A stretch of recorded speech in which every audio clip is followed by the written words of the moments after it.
सही उठते हैं और किसी ने किसी को उठा दिया और 10 मिनट का सीरियल और बचा था। ए खाना खाने चल, अरे दिमाग खराब करता, खाना खाने तू खाना, दिमाग खराब हो गया। अब भूत ऑलरेडी थे तो भैया दिमाग में लगाम तो लगाएंगे ही लगाएंगे ना, बिना कारण कबड्डी कबड्डी कबड्डी कबड्डी कबड्डी कबड्डी कबड्डी। बिरयानी बनी थी, अरे कोई प्लेट फेंक रहा, कोई गिलास फेंक रहा। 3 घंटे से मामा ने बिरयानी बनाई थी, किसी ने प्रेम से नहीं खाया क्योंकि आपने उनके सीरियल में डिस्टर्ब कर दिया। बोलो चुपचाप शव यात्रा में भूत लोग नहीं आए थे वीडियो बनाने? मैं कोई मंगल ग्रही लोगों से बात नहीं कर रहा हूं। अरे तुमने बपतिस्मा लिया है, तुम्हारे मोबाइल ने लिया क्या? अरे तुमने बपतिस्मा लिया है, मोबाइल ने लिया क्या? हाँ, पानी में डुबा कि नहीं रे, इसको धो मांज के साफ करो ना, इसमें तो सकल कर्म का पाप होता है और लोग इसको बर्दाश्त नहीं करते। And that is the biggest barrier for the seekers. विश्वासियों को चलेगा और खोजियों को नहीं चलेगा। और जो खोजी होना चाहते हैं वे इसको धो करके मांझ करके इसमें ब्रेक लगाना सीखें, इसको पवित्र करें और इसमें वही काम होवे जिसको प्रभु देखे तो आपको छुपाना ना पड़े। इसको फेंकना नहीं, क्योंकि पूरी जिंदगी इसी में है। इसके बिना आदमी पशु हो गया। अब टेक्नोलॉजी ने भी इसको इतना महत्व दे दिया है कि इसको हम छोड़ भी नहीं सकते, क्योंकि आधार कार्ड यही है, जमीन का पेपर यही है। शाम को बताएंगे। बोलिए, मसीह के प्रकट होने से प्रकाश हुआ और इस प्रकाश को ढक्कन लगाने वाला सबसे बड़ा महायंत्र पापी मोबाइल है।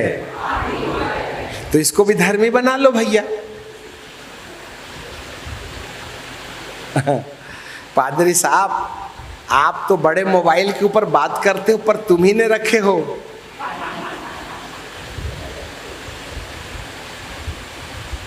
परंतु आपको मालूम है, इस मोबाइल को मैंने बपतिस्मा दे दिया हूं, इसलिए विश्वासी मोबाइल है ये। मेरा बाप आसमान से इसके किसी भी क्षेत्र में गंदी चीज नहीं देख सकता। इसमें कोई पासवर्ड नहीं है। मैं बाथरूम जाने के टाइम पर बीबी को बिना पासवर्ड वाला मोबाइल देके जा सकता हूं, क्योंकि मेरे को कोई शंका इसमें नहीं है। वो जो भी खोल ले, सब जगह धार्मिकता मिलेगी, पाप नहीं मिलेगा। इसलिए इसको जेब में रखने के टाइम पर मैं ये कह सकता हूं, जैसे मैं बपतिस्मा लिया हूं, मेरा मोबाइल भी बपतिस्मा लिया हुआ है। और इसीलिए इस मोबाइल को मैं बाइबिल के ऊपर रखने की हिमाकत रखता हूं। आप में से कितने लोग मोबाइल को बाइबिल के ऊपर रखते हैं और उस मोबाइल को तुमने नहलाया धुलाया भी है? उसमें कोई गंदी पिक्चर नहीं देखी?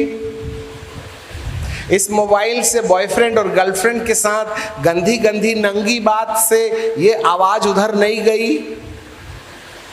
यदि ये पवित्र है तो बाइबिल के ऊपर रखो। मेरा मानना है हर एक व्यक्ति अपनी मोबाइल को बाइबिल के ऊपर रखे, परंतु एक बात याद रखना,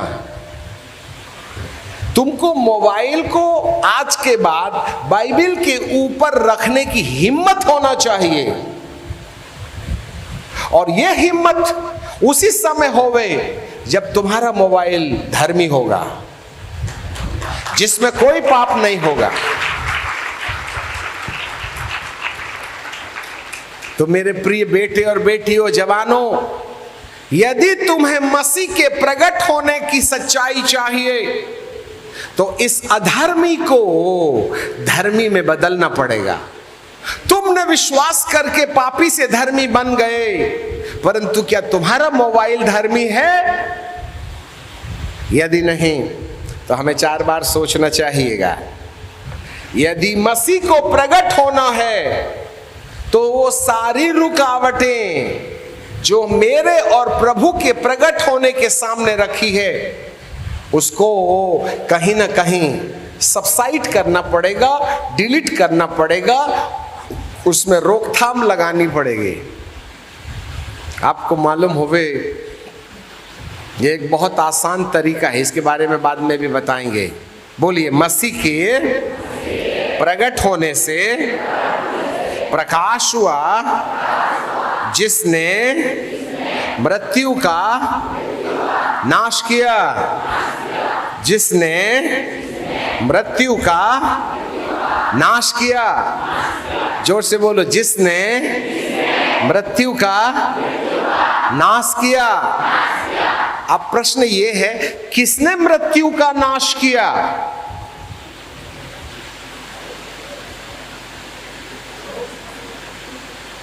चलो जवाब दीजिए, किसने मृत्यु का नाश किया? बोलो, कोई बात नहीं, गलत सही कोई प्रॉब्लम नहीं। बिल्कुल, आपको 30/100 मिले, 70 कट गए। आगे बोलो, बोलते जाओ, कोई बात नहीं, टेंशन मत लो। सभी हम बोल देंगे तो तुम्हारा दिमाग कब खर्चा होगा? जी, किसने मृत्यु का नाश किया? अब इनको 60 मिल गए। इन्होंने यीशु बोला था, इन्होंने मसीह लगा दिया तो इनको 60 मिल गए। और जीतो नंबर, प्रभु यीशु मसीह 60 मिले हैं। और बोलो जी, प्रकाश तुमको 80 मिल गए। मसीह यीशु प्रकाश 80 मिल गए। 20 और जीतो। प्रगटीकरण 100/100। सब लोग ताली मारे बिशप साहब के लिए। मसीह यीशु प्रगट और प्रकाश, जब ये 3 चीज इकट्ठी हो जाएंगी तब मृत्यु क्या बोलेगी? ए भाग रे भाग, बब्बर शेर आया। और सारी मृत्यु अपने पैर के सिर के ऊपर रख के गेंद के समान जो चली, भागो रे भागो, भागो रे भागो, भागो रे भागो, भागो। अब ये मृत्यु क्या चीज है? बेतो हम कई बार ऊंचा भी जाते हैं, कई बार नीचा भी जा रहे हैं, क्योंकि बहुत बड़े बड़े प्रकाशन है ना। यदि हंसी मजाक नहीं करेंगे तो तुम्हारे दिमाग से तो कई किलोमीटर ऊपर चली जाएगी। मसीह यीशु प्रगट और प्रकाश, ये 4 चीजें मृत्यु का ठिकाना लगाएगी। Oh my God. अब तुमको जितनी पीएचडी कर लेना है कर लो, मसीह यीशु जरूर मिलेगा पर प्रकट नहीं होने वाला है। बाइबल स्कूल में प्रभु और प्रभु के वचन की कहानी बताई जाती है, और प्रकट होने के लिए एकांत में दरवाजा बंद करके, खिड़की बंद करके, मोबाइल और घड़ी बाहर फेंक के आना, और कब से बैठे हो, कब तक बैठे रहोगे, ये तुम्हारा निश्चय ना होवे। अंदर जाने का काम तुम्हारा है, बाहर जब ऊपर वाला बोलेगा तब निकलना। मोबाइल साथ में ना ले जाना, घड़ी ना ले जाना, पानी भले ही रख लेना, नाश्ता और खाना और लंच को भूल जाना। कब सूरज डूबेगा, कब निकलेगा, ये चिंता करना परमेश्वर का काम होगा। ऐसा व्यक्ति जब कमरे में सन्यासी होकर के बैठ जाता है, तब मसीह यीशु प्रकट होते हैं।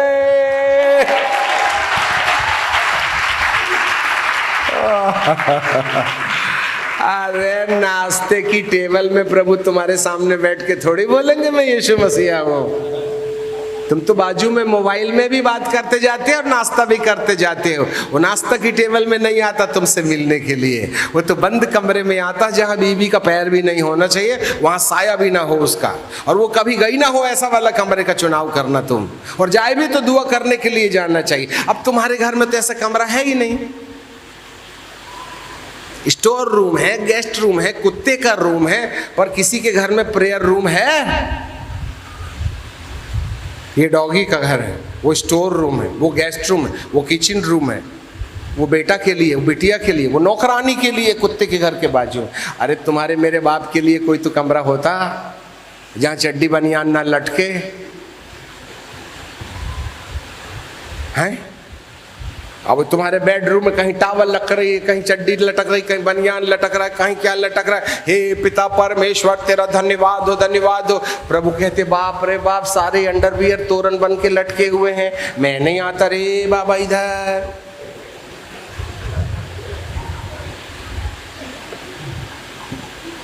Do we have any common sense? क्या खुदा ने हमको अकल दी है?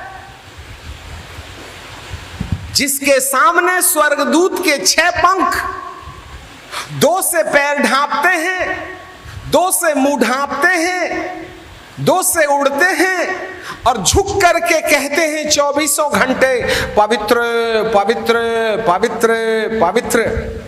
हे प्रभु, तू मेरा पैर नहीं झांकना, मेरा पैर तुझको नहीं दिखना चाहिए, मेरा चेहरा तुझको नहीं दिखना चाहिए। मैं अपने आप को पंखों से छुपा करके तेरी इबादत करूंगा। ऐसा आदर करने वाले लोग स्वर्ग में मेरे प्रभु का आदर करते हैं।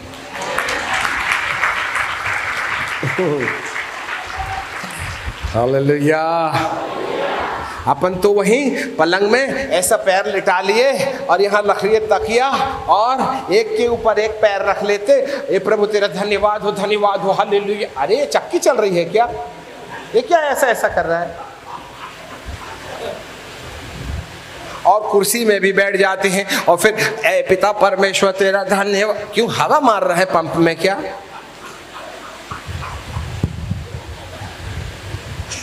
अरे इतने बड़े महाराजा के पास में खड़े हो, क्या टांग हिला रहा तू? क्या एक के ऊपर एक पैर रखा? स्वर्गदूत लोग मुंह के बल गिर जाते। मूसा मुंह के बल गिरा। सारे लोग जब इजरायली लोग जब परमेश्वर का तेज मिलाप वाले तंबू के ऊपर आता था तो सारे इजरायली लोग अपने अपने तंबू से निकल करके बिल्कुल तंबू के तरफ ऐसा करके हाथ सामने करके मुंह के बल गिर जाते, और जब तक तेज रहता तब तक वो मुंह के बल गिरे रहते थे। और तुम पैर फैला कर दुआ कर रहे हो। अब चलो घुटने में दर्द है तहाँ तक तो ठीक है, पर तुम्हारे तो नहीं ना है। जिसका पैर नहीं मुड़ता वो फैला के बैठे, तुम्हारा तो गोल गोल भी हो जाता फिर भी मोड़ना नहीं चाहते हो।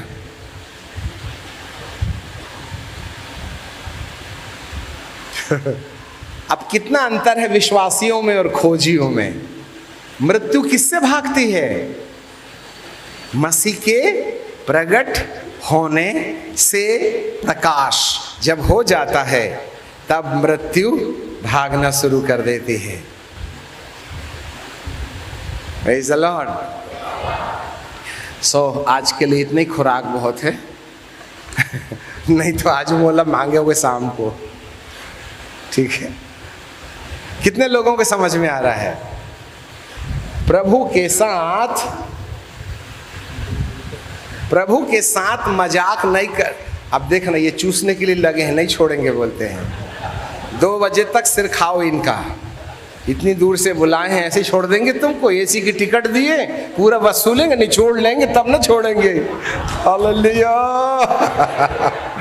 अरे हम तो पैदा ही निचोड़वाने के लिए हुए, टेंशन क्यों लेते हो तुम?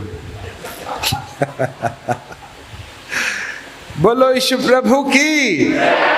अच्छा चलिए साहब, तो थोड़ा समय और है, जाएंगे भी तो क्या करेंगे? अगली मीटिंग शामी को ना होगी तो जाकर के यहाँ वहाँ ऐसे वैसे पेड़ के नीचे घूमोगे ना, तो यहाँ बैठ के कौन सा बुरा लग रहा है तुमको?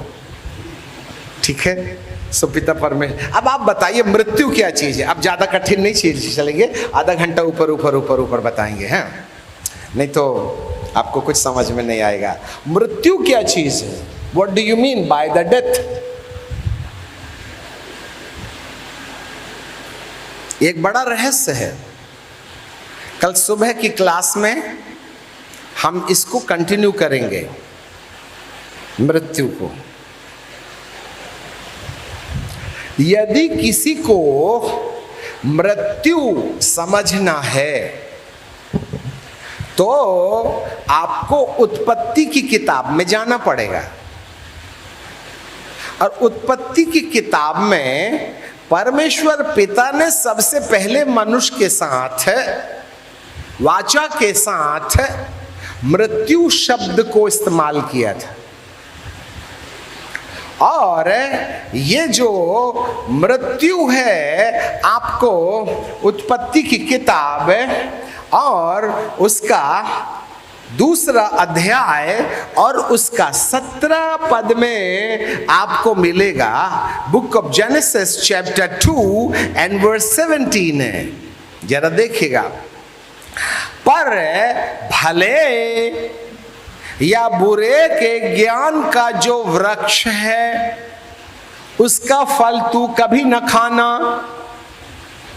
क्योंकि जिस दिन तू उसका फल खाएगा उस दिन अवश्य मर जाएगा।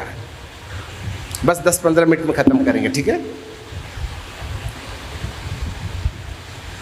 हमारे पीछे बोलिए, जिस दिन तू भले और बुरे के वृक्ष का फल खाएगा उस दिन अवश्य मर जाएगा। हाँ, अब आपको क्या लगता है, आदम ने फल खाया तो मर गया क्या? नहीं मरा, वो 930 साल तक जिंदा था। 930 years he was alive in his flesh। तो इससे ऐसे पता चलता है जिस मृत्यु की बात प्रभु परमेश्वर ने आदम और हव्वा को बोला था कि तू भले और बुरे के ज्ञान के वृक्ष का फल नहीं खाना, उसको उसके साथ मृत्यु शब्द क्यों लगाया? जरा ध्यान दीजिएगा, उसने मृत्यु शब्द क्यों लगाया? एक प्रश्न है, बोलो। नहीं खाना, नहीं खाना। अच्छा, खाने में कसरत होती है कि नहीं खाने में कसरत होती है? अरे खाने में ताकत खर्च होती है कि नहीं खाने में ताकत खर्च होती है? खाने में ताकत खर्चा, तोड़ोगे, जाओगे, खाओगे, अयूं गटक, ठीक है कि नहीं? और नहीं खाने में कुछ नहीं करना। हाँ, अपन करने के आदी है ना, हमको करने की आदत पड़ी है, नहीं करने की आदत ही नहीं है। नहीं करने में ताकत खर्च नहीं होती, नहीं करने में पेड़ के पास नहीं जाना पड़ता, नहीं करने के लिए तोड़ना नहीं पड़ता, नहीं करने के लिए हाथ को सामने नहीं ले जाना पड़ता, नहीं करने के लिए चबाना नहीं पड़ता, तो मसूड़े दर्द नहीं देंगे ना।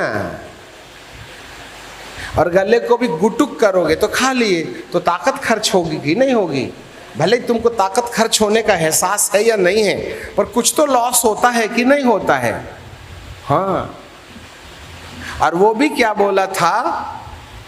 बोलो, भले और बुरे के ज्ञान के वृक्ष का फल नहीं खाना। अब आप ही बताइए, तो क्या अदन के बगीचे में और भी फल थे कि नहीं थे? कौन सा था सबसे मुख्य पेड़? सबसे अच्छा और टेस्टी वाला पेड़ का नाम क्या है? जीवन का पेड़। और उसके साथ साथ आम, इमली, जामुन, केला,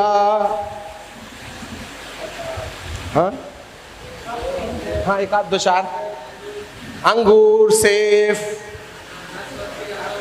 हाँ, काजू, किशमिश, सबका था। अरे भैया, 1500 प्रकार के फल तेरे को खाने के लिए रखे हैं, वो खाना रे। जिसको नहीं खाना उसको खाने के लिए काहे जान दिए दे रहा है? बच्चा ऐसा खेलता है और यहाँ ऐसे नीचे में पावर प्लग है, उसको खेलने दो, खेलने दो।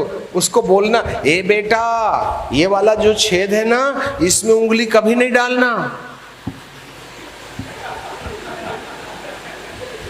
अब माँ को जाने तो दे, जब तक उसको नॉलेज नहीं था तब तक उसमें उंगली डालने का कोई सवाल था ही नहीं। और जब से पापा ने क्या बोल दी है, उंगली मत डालना, वो खाली समय का इंतजार करेगा। गए सब, चलो डाल के देखते हैं। तो परमेश्वर ने भी नहीं खाना बोल करके दिक्कत ही ना पैदा कर दिया हमारे लिए। उसको और कोई चीज नहीं मिली कि खाने को, यही मिला था। वो मरेगा बोल दिया तो कम से कम भय भी तो होना था ना। वो गया और उसने खाई और खिलाया, दोनों। बड़ी कहानी है। तो पतिदेव गिर पड़े इसके ऊपर, है बोले तूने खिला दी, तूने खिला दी, तूने खिला दी। इसलिए मर्द लोग अपनी औरत के ऊपर गिर जाते, हवा कहीं की, तू तो गिरिज गिरी, मेरे को भी गिरा दी। हाँ, वो ये प्रॉब्लम शुरू से ही था। ठीक है, आदम तूने फल क्यों खाया रे? अरे मैंने कहाँ खाया।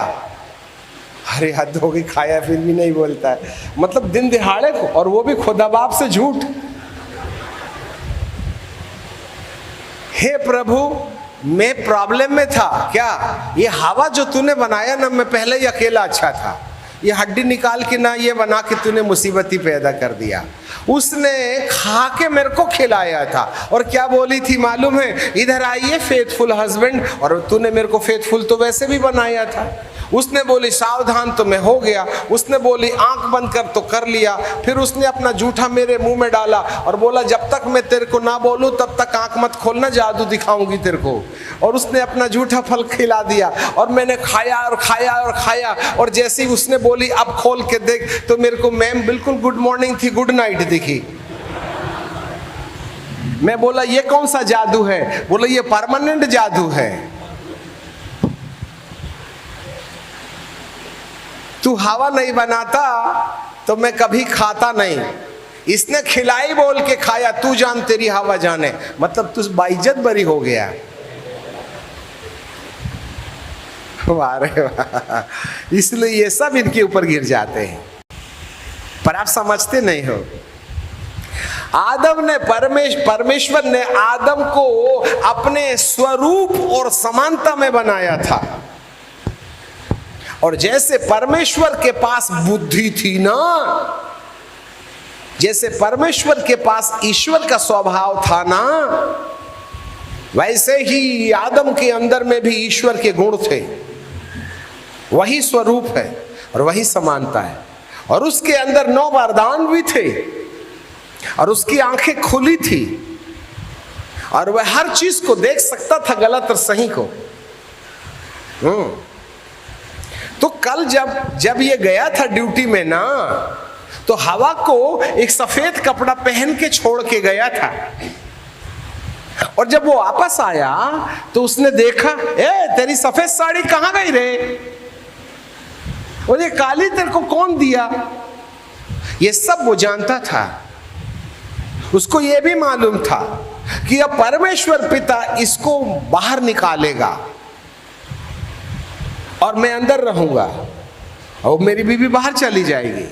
तो उसके साथ रहना है तो मेरे को भी काले कपड़े पहनना पड़ेगा।